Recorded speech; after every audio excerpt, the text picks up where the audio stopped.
Hi everybody and welcome to my slightly grotty bedroom. What you don't know is that we've just been speaking for 6 minutes and I had to press go on the record again because I didn't turn my mic on because we haven't done this in a long time.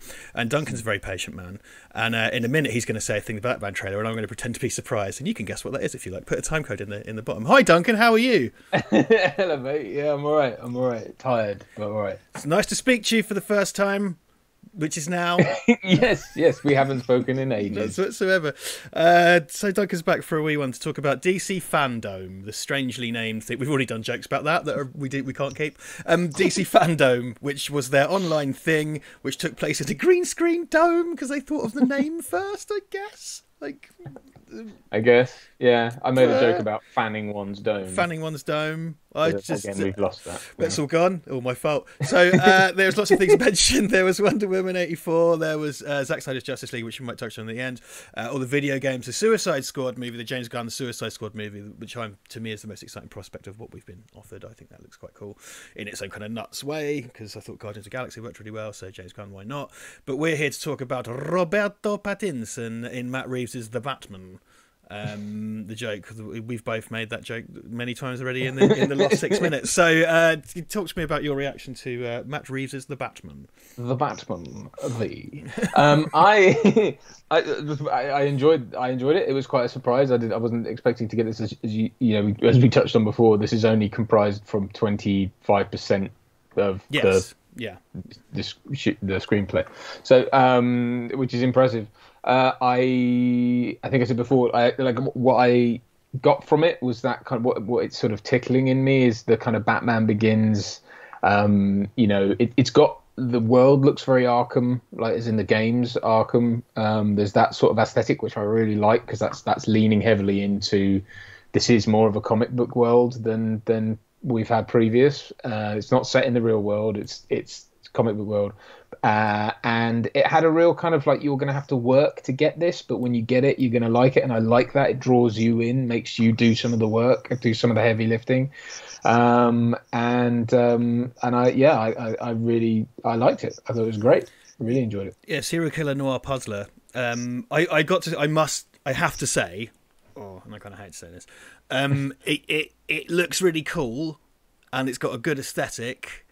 And I've said this about a bunch of stuff, and I'm not always wrong, but quite often wrong. But I am a bit like, okay, but do I need this again now? Well, and one thing I was sort of saying earlier as well is about how DC seem to be leaning into, especially with Batman, because that's always their guiding light of the characters. They're leaning heavily into this multiverse thing, because obviously you've got all that news about Ben Affleck's coming back and Michael Keaton, and for the Flash movie, and it's like, so you really are keeping that continuity going, and you've got this. And it, like you say, it's a bit overloady. I mean, it's fine. I mean, I don't mind, but it's like, and maybe it's my age as well, but I'm just kind of like, I'm not going to get that excited. But yeah, I do wonder, is it just because I'm older now? But like, because if this film came out in 2005 instead of Batman Begins, and Batman Begins I was insanely excited for, and was and then went to the movie and it lived up to my expectations. If this came out when I was 20, I'd just be kind of like, oh yeah, like Batman's dark and gritty now, so like this isn't like 60s Batman, which is rubbish and for kids. Whereas now when I'm 35, I've come back 36. Nice try, Jackson. I've come back round onto let's accept all the versions, but also kind of like, we just had another Batman 4 years ago, and I'm not really sure. That being said. I like a lot of what's going on here. It reminds me of that Frank Miller pitch. Do you remember that insane Frank Miller pitch for Batman Year One, where it was going to be like Batman's like a sort of disturbed homeless man, and Alfred's kind of like a mechanic, and it felt a bit like that with its kind of car and stuff. So people are saying that it's Paul Dano as the Riddler. Well, I'm going to steal this one again. I think it's Hush. I mean, what? What?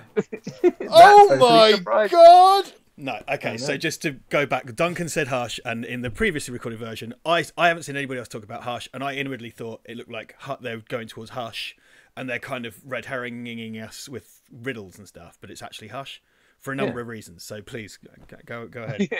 Well, obviously you've got the bandage thing, but you've also got the fact that like there's a shot in the trailer which I've sort of watched a couple of deconstruction, you know, but 10 things you missed and you probably didn't in whatever.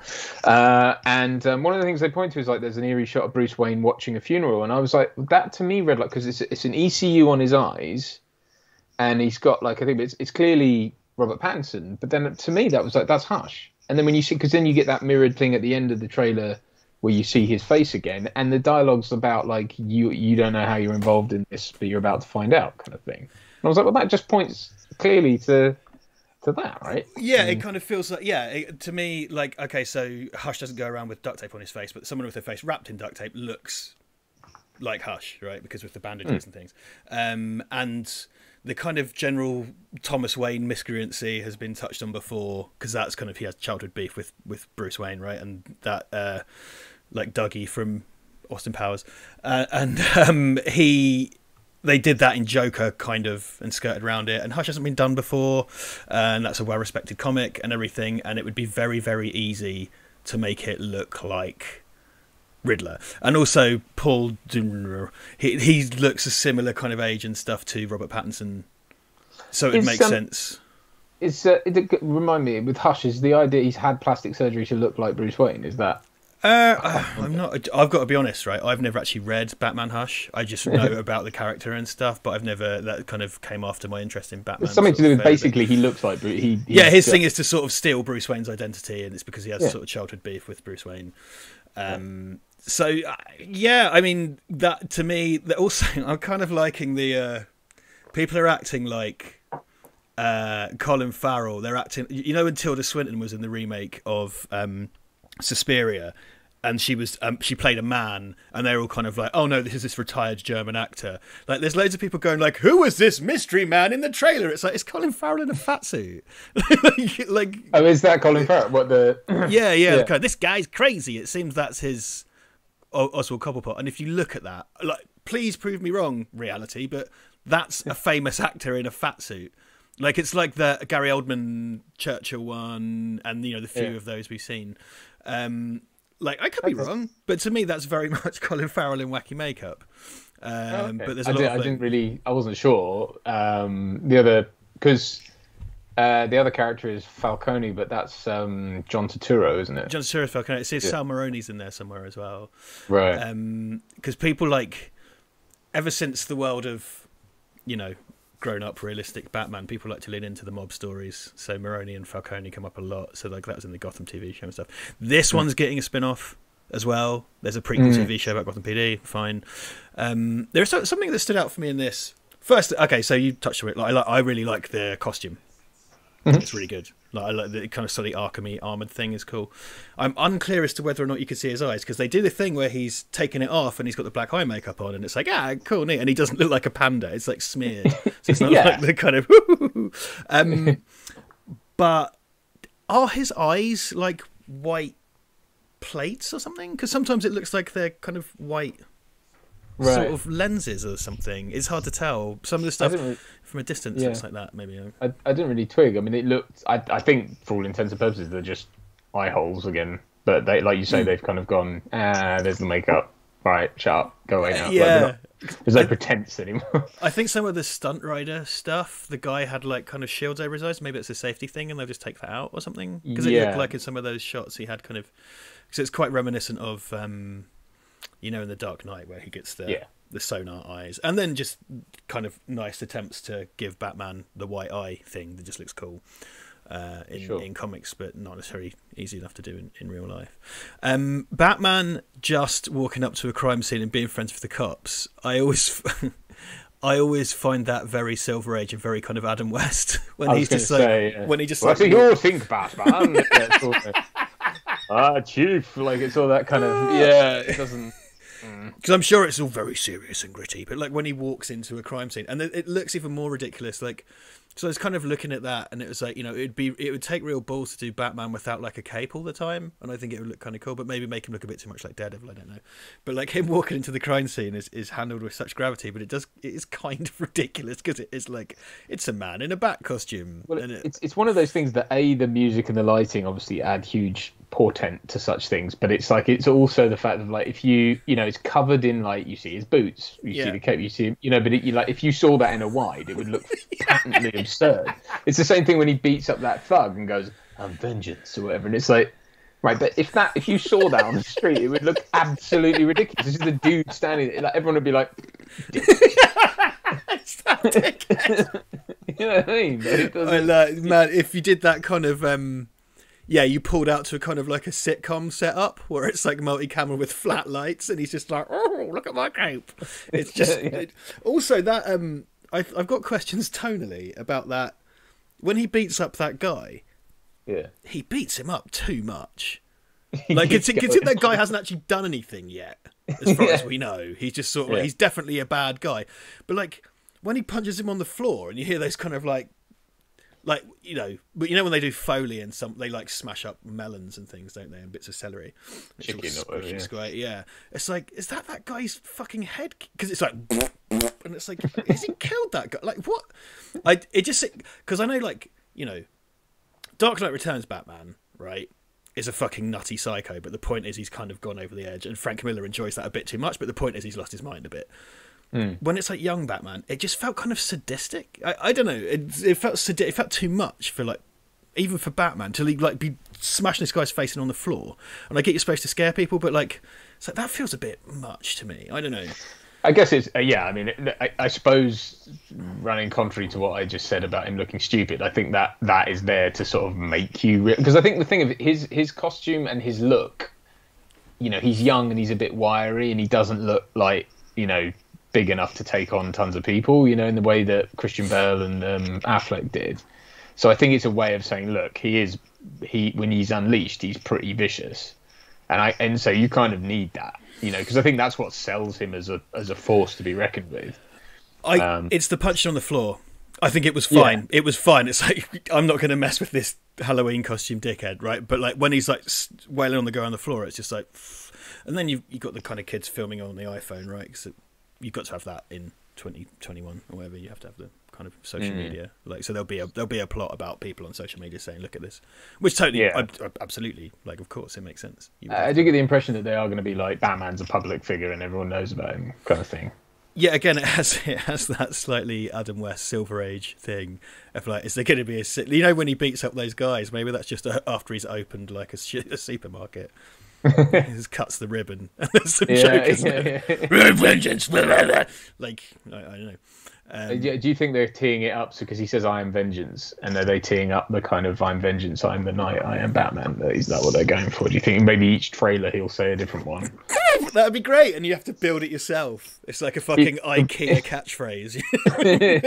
Wasn't that's the animated series thing? That's what Kevin Conroy fucking says all the time. Has been dining out on for the last 20 years. But why not? He's a treasure. He's a treasure. He's got 10 years, and I think he's all right. One thing that has annoyed me slightly is people keep saying this is a Batman Year 2 thing, and it's like, you've never read Batman. If you think that, you haven't read Batman Year 2. Because that's not what that's about at all. Yeah, I'm a bit, because people keep invoking that, but I think they've said, haven't they, he's been Batman for 2 years, and then a load of people have interpreted that as it's based on the comic Year 2, which it's not. Yeah, I think what they mean is this isn't an origin story, but it's like, it's based on that, and they keep flashing the cover of Batman Year 2 up, and I'm like, that's got nothing to do Those with are just some words someone has said. I know, it's based on, because Year 2 is what Mask of the Phantasm is based on, basically. Yeah. Oh, okay. Yeah, I've never read Year 2. Does it have like Killer Croc in it somewhere as well and stuff like that? No, it's about what's he called, the Reaper, who's basically like the Phantom, and he just turns up and he's like literally slaughtering gangs and mob bosses and stuff like that. And Batman takes him on, but he ends up having to he enlists Joe Chill at one point. And ends up with the gun that killed his parents. So I guess there's that connection. Oh, there was a thing about the gun in the, because we talked about this before, didn't we? The gun in the bat symbol. Yeah. That was the So I thing. don't know if that's a tenuous link, but So in Batman Year 2, Joe Chill digs up Thomas and Martha Wayne and shoots them again, and Batman can't do nothing because they're twice dead, which means that means he killed their ghosts. I don't know. You've missed it. You've missed this, haven't you, Duncan? You've missed it. Yeah, okay, yeah, I've seen that banner around a lot, and I think it's just because they've said he has been Batman for 2 years. Everyone's kind of gone like, oh, well, it's based on Batman Year 2, which it seemingly isn't. Those two words are the same word. I've heard all those words before, perhaps in a different order. So we've got Catwoman, Zoe Kravitz, and she's just in a kind of stealth suit, I guess, and she's got little tiny pointy crimps in her balaclava. So that's the thing that we always have to bloody do. I mean, if you look at, to his credit, Zack Snyder aside, like pretty much every film has always been about like, oh, we're gonna get there. We're just gonna suggest the thing and never show it to you. It's like, when can we have the things? Oh, it's like the fucking Smallville, like 10 seasons, and he got in the costume at the end. And it's like, well, if you didn't want to make a Superman thing, don't, and especially don't do it for a decade. That's like a failed marriage. Like, what the fuck's wrong with you? As well, that was the perennial problem with all these shows, like from the early 2000s, like Lost, all these things which were like a setup for a thing, and then when you finally pay it off, like I don't know if you saw, I never watched Gotham to its conclusion, but I did see, it's one of those like the final episode, everything gets rushed through because they're like, oh, we're cancelled now, and and it does rush to like, oh, he's Batman, but he's like 12 and he's stood on a building in what looks like and it's a really bad costume. And I just think, I love Gotham so much. I really do. I started out watching all of it, and then Ivan was really good at kind of keeping up with it, and I was dipping in, and it was just so mad. And it's like, I wish there were fewer episodes of this, so it was more concentrated insanity, because they were long seasons. And it started off as just like it was trying to be serious, and by the end it just lost all pretense. And this does, to a degree, give me shades of Gotham a little bit, in the. Because the thing is with the Nolan ones, right, that's your kind of grounded, realistic Batman, as is this one, it seems. But because it's that kind of Wally Pfister, Christopher Nolan thing, it's all quite sort of glossy. Like the first film has the Narrows, that's where it gets a bit more street level, but it's all quite glossy, and it's kind of steel and glass and skyscrapers and a kind of Manhattan-y sort of vibe. Even more so as that series progresses. This seems very, very steamy drains and rain and mud and, I'm not so sure it is the big realistic thing, actually. The vibe I got from that trailer is that they are leaning into the more comic book side. Whether or not there'll be the supernatural stuff, I don't know, but they do seem to be leaning more into the kind of Arkham games sort of version of reality, if that makes sense. Yeah, no, I'm with you. I mean, I think, okay, perhaps that's a basis in a more kind of realistic thing, but then, because Batman Year 1 is still ultimately the comic book. I mean, it's still ultimately supposed to exist in the same universe as Dark Knight Returns. So Batman is supposed to get to the crazy. I had a great my good friend Tom, who you know actually. I had a conversation with him, and it's very much spoke to my attitude of, I don't know, perhaps what I used to be a bit like in regards to Batman. I was like, no, Batman's a costume vigilante. Batman is not a superhero. And Tom just went to me, he built a spaceship and went to space. I was just like, yeah, he doesn't have supernatural powers, but if you view it on those kind of Silver Agey terms, then it kind of is. I mean, I don't know then. I don't know. It seems that lots of villains are the order of the day. So Riddler and/or Hush, Catwoman, Penguin. Those guys, the guy that he kind of wails on, they are... they're Joker gang. Well, I don't, because again, if you look at the Arkham games, like the Penguin gang were like that, but they kind of had that skull type. The makeup. Yeah, I see. The more you mention the Arkham stuff, the more I see it. I hadn't really given it much thought. It's like the guy, when the guy crashes the car through the building and Bruce Wayne just saves a kid, because there's always a fucking kid in the way. Of course. And the guy gets out with like a bomb or something strapped to him, and it's just like Batman.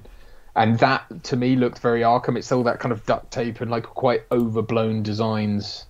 That sort of like just turned, the dial's gone slightly too far. No, it doesn't go all the way like. Got thugs walking around in like chains and shit, but like it does seem to have much more of that kind of. And you wonder where they're going to end up. With the next one, the inevitable next one, because I think people are going to go watch this. I think everyone, because it's fucking Batman, isn't it? Like I kind of think also no offense to Ben Affleck, but who I think did a good job. I don't like those movies, but I think he was good. I think that perhaps people will want that refreshed version because they've had a bit of a dud one for a couple of years. It went very Batman and Robin very quickly, and it wasn't his fault, or in a way, it wasn't anyone's fault apart from, I guess, whoever cocked up Justice League. But and the jury's still out on that, I guess. Yeah, right. But it's yeah. I mean, it just is a version of Batman that I don't think people really. It started off as like murdering nut job, and then suddenly we're supposed to be like, he fights aliens now, and he's a nice guy. Yeah. Well, yeah, and we're going to get that. Well, that's a nice segue. We're just going to touch on. We've got 10 minutes left, and I think we'll just. I'm kind of a bit the Batman out. Yeah, me too. I like it. I'm happy to. I'm happy it exists. I'm not going to. Yeah, I hate that kind of sense of indifference it causes me. It's kind of like, yeah, you are just dead inside now, aren't you, Jackson? Okay. No, I'm looking forward to it. I mean, yeah, like you say, we've lived through so many versions of this now that it's like, But it does look like it's doing something new, and I give him all props for that. So. Well, there you go. Also, Robert Pattinson, never had a problem with that. Looks like he's doing a good job. He's playing handsome 30-something billionaire guy. Bruce Wayne absolutely adds up. Totally he definitely has that. He has that sort of thing nailed, though, of not looking particularly like as Bruce Wayne. He doesn't look. You would never imagine that's Batman. So that's quite. He's got kind of crazy long emo hair. Right? That's a lazy thing to say, but he's got that kind of. Yeah, he's not going for the slick back Patrick Bateman do that all Bruce Waynes must have, apart from Michael Keaton, who had kind of curly hair. But anyway. Yeah. Yeah, all right. Well, let's just talk. We're going to just segue briefly then onto the continuing saga of the Snyder Cut that's been released. So from haircut to Snyder. Yes, quite. It's very good. It's very good. Snyder cut hair. So this is going to be 4 1-hour parts on HBO Max. So essentially a miniseries, which we all kind of. Well, I kind of felt was inevitable. I thought it was going to be the thing. I'm assuming that represents 2 2-hour films because it was supposed to be 2 films, wasn't it, initially? Yeah, I mean, I don't know whether he shot enough for that, but or whether 2 films were actually shot, but yeah. Yeah, sure, why not? Yeah, sure, why not? It's yeah. I mean, I gather. I mean, from a marketing perspective, I think the idea is to.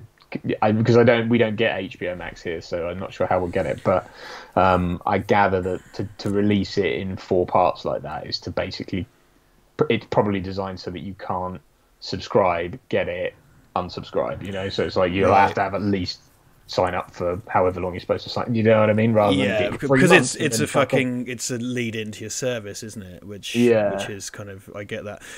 Because most HBO stuff in the UK is tied up to Sky, which is annoying because then it only goes on Sky and Now TV and whatever. So that was the case with Watchmen and a few other things. I've heard somewhere that there's going to be a simultaneous release globally for this. So I don't know if they're probably going to negotiate that with partners globally. So I guess your Sky box office or whatever will have it and you pay. I don't know.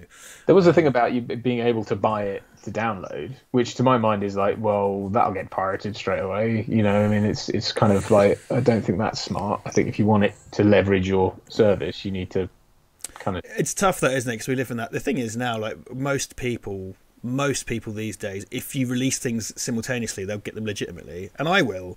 If you allow me to watch it at the same time as everybody else, I'm not really a big pirate of things anyway, but I never have been. But most people don't know how to pirate stuff these days as well. So yeah. I mean, I didn't like Man of Steel. I didn't like Batman vs Superman, and whether or not I liked the theatrically released Justice League doesn't really matter because that's such a kind of compromised version of that film. I see no reason why I would like this. I mean, if you're saying to me, it's the untouched vision of that guy whose films you don't like, I'm going to watch it. Of course I'm going to watch it, and we'll probably talk about it on here, right? Of course. Yeah. And do you know what? And anything aside, it's a fascinating case study of this thing that happened. It's completely unprecedented. I mean, we talked about this before. Donner had to wait 30 years to get his Donner cut out and whatever, and got his Donner cut out. And the Snyder Cut, I think it's quite opportunist on Warner's behalf because COVID happened. Nobody was doing anything. They had all this stuff sitting around. There was clearly this massive audience for it. So they chucked, they've already lost enough money on it. They chucked a bit more, it's not necessarily good money after bad. I think it's not Warner's money though, is it? It's AT&T or someone. It's or Verizon or one of those who owns HBO. They funded it. So Warner Brothers is just. Oh, I didn't know that. Yeah, I didn't know it's that. Not, okay. It's not their day. No, they would have, I think, quite happily just put that to bed. Well, it's good money after bad, isn't it, for them? I suppose. Because like an extra 30 million or something they've thrown at it. Yeah, to tidy it up and get it done. And also, all those people that kind of, we've talked about this before, the completely naive falsehood that there is a big safe somewhere with Snyder Cut written on it. That was the completed version that they had armed guards outside, and I don't know, the Grinch wasn't allowing you to see, is false, and they've had to work on it to get it done, which is no surprise to anyone with half a fucking brain. But there you go. It's unclear as to whether or not like any cameras have rolled on it though. I don't know if I'm assuming they've gone out and got footage for effects, but I don't know if they've actually shot anything. I would have thought ADR as well. Because these are all things you can do socially distanced and safely, aren't they? Like ADR and whatnot. So I'd have thought at least some dialogue, certain things. I mean, he's not using a single piece of the Joss Whedon footage, but it's so like that. Like watching that theatrical version of Justice League, it was so, like Batman on greengrocer's grass and things like that. And like when they're digging up Superman, and it's just like do do do do do do do, and they're in this sort of like really bland kind of in the Snyder Cut trailer, you see Cyborg digging up the grave, right, without Flash, and so I can't remember what I was listening to, but someone said like, if you've got the Flash, would you not dig it? Like they're against the clock as well, and it's like, why wouldn't you did you watch the Mr. Sunday Movies one? Maybe that one. Yeah, they're just like, you have the Flash, like really dig it up quicker. Yeah, like I mean, yeah.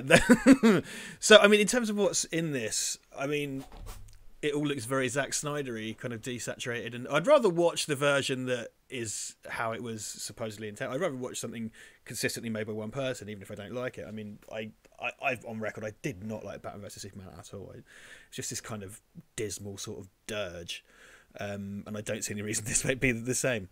But at least it'd be consistent with itself, if that makes sense. I would rather take the quote-unquote uncompromised version. Yeah, I mean, and like you say, I mean, just out of sheer morbid curiosity, I want to see, what it's like.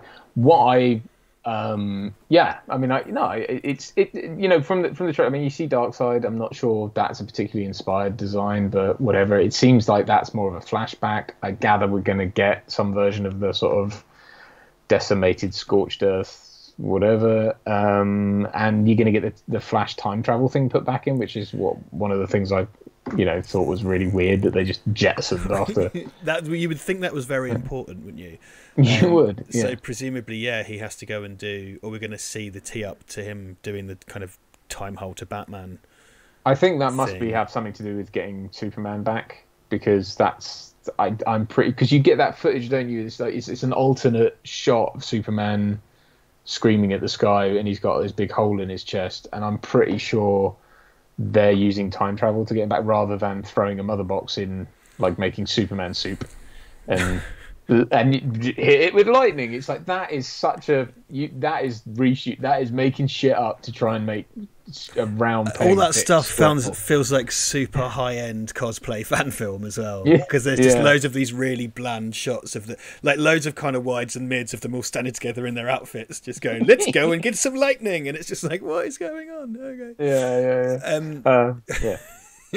Well, yeah. Look, it's going to be this big, dark kind of operatic Zack Snyder thing. There's the shot of because it seems like Ray Fisher was meant to be the heart of the movie and stuff, and there's him playing football stuff, which is the most Zack Snyder stuff in it, I think, because it's like him doing the kind of, I don't know what they call that, American football, when he leaps over the guy and there's all the snow coming down, and then there's Zack Snyder loves crowds of people holding signs. Have you noticed that? It's this weird trope, and that's in there because it's a football game and stuff. So there's that. There's more of Miles Bennett Dyson. It seems sacrificing himself or something. Like I love Dr. Man.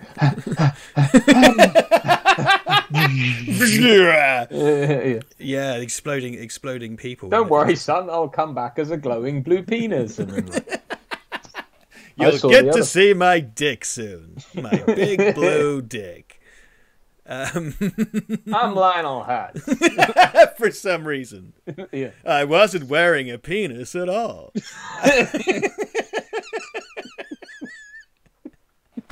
Just Simpson's quite... Sweet brown liquor eases the pain. Hey, this isn't the YMCA. Anyway. Yeah, but I haven't slept in days. Sorry. Doesn't matter. It's that sweet shit that people tune in for. Right. So anyway, yeah, I mean, fine. We've seen some of it. Fine, right? It's absolutely fine. Do you think this is going to get stretched out beyond this? I mean, I'm pretty sure our patience is going to be tested by 4 hours of this. But do you think that this is going to mean that they insert a lot of stuff that should have ended up on the cutting room floor? Because I don't know. I mean, I don't know if they confirm whether or not it's two films. Yeah, initially it was supposed to be 2 films, and if he's got enough material for 4 hours without reshooting anything, without using any of the Joss Whedon stuff, because even Richard Donner had to use the Lester stuff to make it all hang together. So he supposedly has enough to complete his vision. I mean, I think it was supposed to be 2 films or whatever. So, like, it was supposed to be, but I don't know whether he shot that. They got that far, yeah. They claim to have 4 hours worth of material, and I'm sure in terms of release, that I mean, people are going to fucking lap this up. I mean, you've got the internet is bursting at the fucking seams with these like Snyder diehards, which is fine, but you know, it's fine, like whatever. But then there's all the kind of sort of tangential sort of geek or superhero fans that are going to be like, oh, what's this? I think you're going to get a contingent of people that don't know what it is. It's kind of like, we've seen that, I don't understand, because they're just casually interested and not that bothered. And then you're going to get the kind of the ghouls like us, like the morbidly curious, and you know, I suppose we have a professional interest, so to speak, because it's something we'll probably make content about at some point. Yeah, I think the problem they're going to run into is that having it seems like, you know, the horse has bolted in a way. It's like, I don't know how easy it's going to be invested in a thing that was at best divisive and at worst sort of disappointing. Not through Zack Snyder's fault necessarily, but like it was a bit of a damn squib. So it'll be hard to get invested in seeing another version of that when you've already got what appears to be a completely new, you know, we're restarting the Batman and all that, you know, and you're like, well, I'm excited about that now. I don't, you know, seeing this is like, well, it wasn't the thing I liked anyway, and now, okay, I'll give you a shot, and I'll definitely see it, and I'll pay for it. That's fine, but I don't know how invested I'm going to be in seeing this, because I kind of know where it goes. We're getting Wonder Woman anyway. We're getting these, like, that's carrying on. It seems like they're sort of cherry picking where to carry on and where to ditch it, and do you know what I mean? So I don't know how Wonder Woman's going to carry on in the Flash and everything if you don't have. I mean, by all accounts, they do have Ben Affleck back. Or Henry Cavill, or you know, whatever, and Michael Keaton apparently. Well, this is it now, because to be fair, like DC leaned into the multiverse way before Marvel, and this could be their salvation. They seem to be thrown in behind that. It seems now that you can do multiverse storylines and people will get it. I think people were always afraid of doing that over the years because it was just considered comics nonsense or whatever. But now, you know, Rick and Morty is one of the most successful animated shows, and its entire premise hinges on the multiverse. We've got the multiverse film from Marvel coming up, Doctor Strange, supposedly to be directed by Sam Raimi, which supposedly is gonna. There was a rumor this week that it was going to have pre-Disney Marvel cameos in it. Okay. And I think Sam Raimi, I reckon they're going to try and get Maguire in there. I think that's their play. Yeah. I don't know. What do you think they're doing with Michael Keaton, though? Is he going to play his version of Batman? Oh, he 100% is going to play his version of Batman now. Like, he's going to. I'm certain that they're going to do his version of Batman now, and then they get to throw in loads of Dark Knight stuff. They get to throw in the old Batman trope, and then they get to show us Tim Burton's Gotham again, because people fucking love that shit. So it's going to be like, it's the aged up, grittier Tim Burton bat. You know what I mean? That maybe, yeah. It's funny. One name that's suspiciously absent for me in all this is that they're doing Flashpoint, right? And where's Jeffrey Dean Morgan's name? Because shouldn't he be the Batman? He's been. It's in the ether. No one said it officially, but it's in the ether. Yeah, because you have to have. Because like. The final scene from Flashpoint is Flash gives Bruce Wayne a note from Thomas Wayne, right? And I massively feel like that's Affleck's role. I think it's going to be bookended with Affleck, and then there's going to be all the crazy shit in the middle. and then at the end they're going to do the same for Flashpoint, presumably. It's so unearned with this Batman, though, isn't it? Well, with that Batman, it's like unearned is the hallmark of the DCEU, isn't it? It really is. It's a shame. Rushed. It's a great thing to do, but it's like if we'd spent time with him and known him and felt he was like, if that happened with Christian Bale's Batman, for example, I mean, we might have been like, what the fuck, that shouldn't exist in this universe, but yeah, what the fuck's going on here? Whatever. Yeah. I don't know. I honestly think that's the way it's going to go. I think that's how it's going to shake out. But I don't know. But the Jeffrey D. Morgan thing, that's been kind of like swirling around, and I think he's expressed an interest. I think they'd be mad not to. Plus, if they do a cool version of I've always found Thomas Wayne Batman to be a cool thing, and I love the flourishes of red in it and stuff. It's just a cool outfit. So if they do that well, sure, why not? As long as they go nuts and have fun with it, I think that's the main thing. Because I think if you've got Sam Raimi doing a kind of nuts Marvel multiverse movie, these are probably going to be now multiverse shit has become mainstream. I think it was X-Men Days of Future Past kind of broke the back of that with its time travel shit.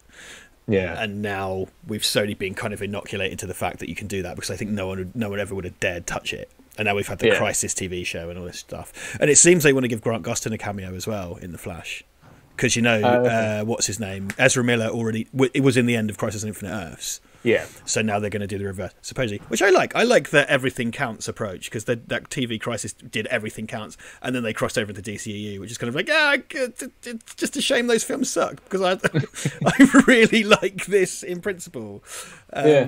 No, I did as well. Yeah. I really like that as an idea. I did watch some of it, and it was a bit like, it was that kind of Supergirl universe high cheese, but like in a lovable way. Like it was totally harmless and fun, and Brandon Routh obviously being Superman's great. Yeah, it looked cool as shit in the Kingdom Come outfit.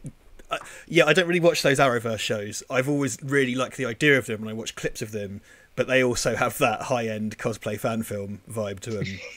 I really liked Supergirl. I watched the first season of Supergirl, I think, and some of the second one. I had fun with it. I liked them, but it is insanely cheesy. But like in a like I say, in a fairly innocent, nice. They give me kind of the New Adventures of Lois and Clark vibes, which was a show I really, really loved when it was on. So I'm fine with that. I just think I kind of feel like it's not really for me. I really love that it exists. I think it's really lovely. I think it's really great that it exists and people enjoy it, but I feel like it's not for me, really. I think it's a bit young for me or something. I don't know. Yeah, it's very much for the kind of grown-up kid, if that makes, not like a grown-up, but like a kid who, I can see like a 10-year-old going, like, it's way heavy for them, if that makes sense. Like, it's really like, oh wow, like them coming away from that going, oh, this feels really adult and grown up, but to us it's like, yeah, sure. I think the sweet spots between kind of like 10 and 15 or something.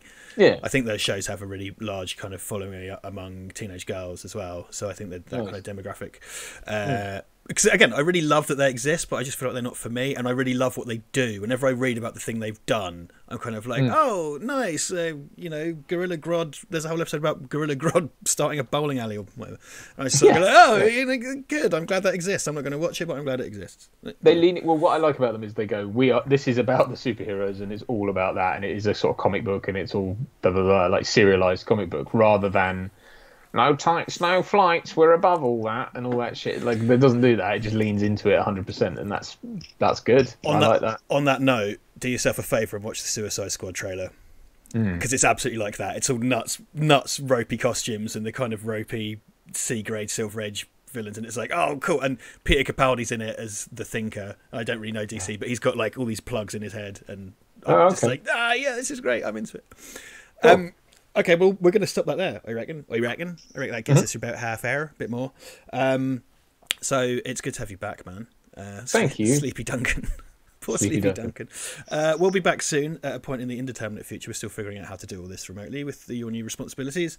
And I will be back on Thursday for a live stream with Ivan, because we haven't. I need to decide what we're going to do, or I need to do the poll, which I'll probably go downstairs and hurriedly go like, oh fuck, we need to do a poll after this. So you can find us. Look at this. What I like about this format, Duncan, is because it's got all of our Instagrams and our Twitters and our Facebooks and shit there, and you can also link in the description for all of our malarkey. New videos every now and then. It's the current theme, but we always have live streams on Thursdays, so join us for that. And we're off. See you later. Take care. Bye. Bye.